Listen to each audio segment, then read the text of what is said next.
Moving on to the other big story that we are tracking on This Is Exclusive. As Israel continues a ground offensive in Gaza, flattening Hamas terror infrastructure, there is a loud cry from Iran-led lobby to isolate Israel. But one Arab nation that has kept the balance in this war is Saudi Arabia. After in fact, blocking anti-Israel measures at Arab Summit, Saudi Arabia has reportedly taken another progressive measure, sending out a message that religion and politics should not be merged. As per reports, in fact, there are multiple testimonies that state that prayers for Gaza were not allowed in Mecca and Medina. Those who were seen praying for Gaza or carrying Palestinian symbols at the holy site were detained by Saudi agencies. One such testimony is from a British actor who was allegedly detained for carrying Palestinian Keffiyeh and Palestinian flag-coloured tasbih. For more perspective on this, in fact, we will be joined by Sushant Sareen, Senior Fellow of ORF. He will be joining us on the broadcast. He will be joining us shortly right now. But just to give perspective to our viewers on what this entire controversy is, a British national, a British actor in fact, was detained at Mecca Medina for allegedly showing solidarity for Gaza and praying for Palestine at the holy sites of Mecca and Medina. In fact, he's put out an Instagram post where he said that he was on a religious pilgrimage with his family in Mecca. He said he was detained by soldiers for wearing a Palestinian Keffiyeh. His name is Islah Abdur-Rahman, who has said that he was carrying a Palestinian Keffiyeh and a tasbih, which was in the colors of Palestinian flag. He was stopped by 4 soldiers and then taken into a sort of a detention center, which was an off-site location, where it was pointed out that there was sort of an objection to the symbols he'd carried on at Mecca Medina. We have Sushant Sareen joining us right now. Sushant Sareen, we've seen these, in fact, since the beginning of the war, we've seen sort of a fragmented Muslim world when it comes to Israel. And now with Mohammed bin Salman sending out a modernist message when it comes to when it comes to prayers that were held for Gaza at Mecca and Medina. Do you think it is a modernist message that Mohammed bin Salman is saying by saying that you cannot mix politics with religion? Yeah, but see, number one, this is not a new message, and this is not just limited to the conflict in Gaza. In fact, the Saudis have always discouraged any kind of political demonstrations in the 2 holy mosques. In fact, a couple of years back, I think last year, in fact, there were some Pakistanis who had tried to carry out some demonstrations in Mecca, and they were arrested. They were administered long prison sentences. Some of them were deported back. So the Saudis have been very strict on this business of using the holy mosques for political purposes, and this goes back again. You can go back to 1979 when some Islamic radicals had taken over the holy mosque in Mecca. And so the Saudis are very shari, number one. But I think the larger point which you make in your initial report is absolutely on target. There is a division within the Islamic world. Some who are vying for influence of the Islamic public opinion against Israel, and notable in that are Iran, which is backing Hamas and many of the other terror groups, and of course Turkey, which is trying to, in a manner of speaking, the old man wants to become a new caliph. I'm talking about Erdogan.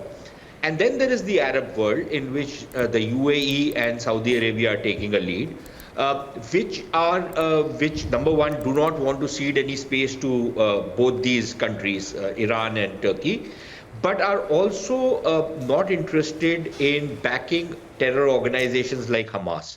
And their reasons for that are, one, that they have an aversion to groups like Hamas, which can also rebound upon them.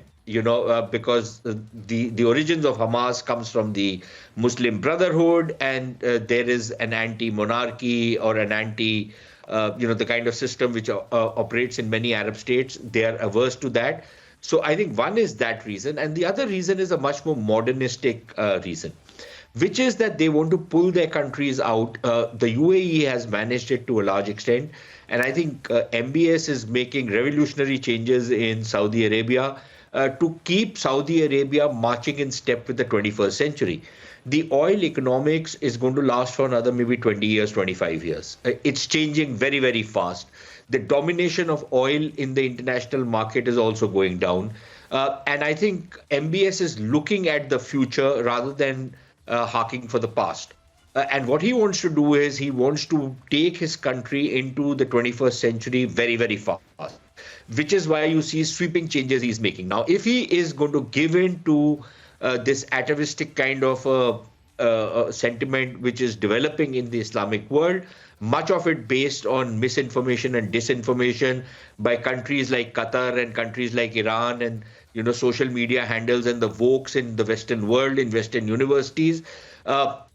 If you want to avoid all of that, then you have to move forward and ensure that there is some kind of peace in the Middle East, that there is some kind of a political settlement, which is what the Saudis were also working towards.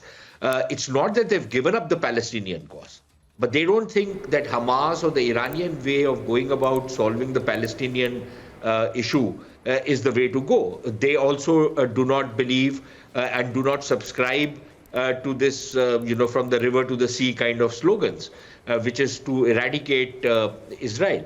So they would want a mutually beneficial relationship with Israel. They would want cooperation with Israel. And which is why you saw that even though Saudi Arabia and Israel do not have direct diplomatic relations, the Saudis, were very keen to sign on to the IMEC corridor project. So a lot of forward movement had been made until, the events of October 7th, the terror attacks by Hamas on Israel, kind of stalled that progress. Otherwise, who knows, by now, Saudi Arabia and Israel might even have established diplomatic relations. So I think there are multiple issues which are at play. And anybody who's going to try and use the holy mosques for political grandstanding, I think the Saudi law is going to come crashing down on them like a ton of bricks. So, Shanzreen, you're an expert in strategic affairs. So that brings me to my next question. Now, we've seen Saudi blocking bids to isolate Israel. How do you think, and what do you think would Saudi Arabia's role be in bringing a balance in this entire Middle East war? Do you think Saudi Arabia could play a key role in sort of peace talks or any initiatives that are to be taken as far as this war is concerned? Yeah, but I think the Saudis will play it on the silent. I think what they will try and do is they will stall and they will block any extreme measures which some of the other Islamic countries like Pakistan, like Iran, and some of these others are suggesting. I think they will try and block all of that. At the same time, they will not give up on diplomacy. They will want that once, the kinetics of this operation kind of come down and things start stabilizing, I think that is the time when, the real diplomatic initiatives will start. The Saudis were already trying to do it, as I said earlier. They were actually leveraging recognition and diplomatic relations with Israel on the basis of pushing for some kind of a two-state solution.